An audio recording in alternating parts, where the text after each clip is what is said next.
Big Bash League లో చోటు చేసుకున్న ఈ ఆసక్తికరమైన ఘటన ఇప్పుడు క్రికెట్ ప్రపంచంలో హాట్ టాపిక్ గా మారింది. Australia star batter Steve Smith, Pakistan మాజీ కెప్టెన్ బాబర్ అజం మధ్య జరిగిన ఈ సింగిల్ వివాదం సోషల్ మీడియాలో వైరల్ అవుతుంది. మ్యాచ్ 11వ ఓవర్లో క్రిస్ గ్రీన్ బౌలింగ్ లో బాబర్ అజం ఓ షాట్ ఆడి సింగిల్ తీయడానికి ప్రయత్నించాడు. అయితే నాన్ స్ట్రైక్ లో ఉన్న స్టీవ్ స్మిత్ అతన్ని రావద్దని సైగ చేశాడు. దీనికి కారణం ఆ సమయంలో బాబర్ అజం టీ20 క్రికెట్ లో టెస్ట్ క్రికెట్ ఆడుతున్నాడు. స్మిత్ తన ప్లాన్ ప్రకారం బాబర్ కి స్ట్రైక్ ఇవ్వకుండా మంచి పనే చేశాడు. ఎందుకంటే ఆ నెక్స్ట్ ఓవర్ లో 32 పరుగులు రాబట్టాడు. దీంతో స్మిత్ జోరు చూసి అసహనానికి గురైన బాబర్ అజం ఆ తర్వాతి ఓవర్ లో మొదటి బంతికే భారీ షాట్ ఆడబోయి క్లీన్ బౌల్డ్ అయ్యాడు. అవుట్ అయిన తర్వాత కోపంతో ఉన్న బాబర్ అజం పెవిలియన్ సైడ్ వెళ్తూ బౌండరీ లైన్ ని బ్యాట్ తో కొట్టాడు. మ్యాచ్ ముగిసిన తర్వాత స్మిత్ తన నిర్ణయాన్ని సమర్థించుకున్నాడు.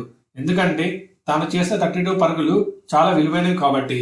నేను తీసుకున్న డిసిషన్ పట్ల బాబర్ సంతోషంగా ఉన్నాడో లేడో అని స్మిత్ నవ్వుతూ అన్నాడు.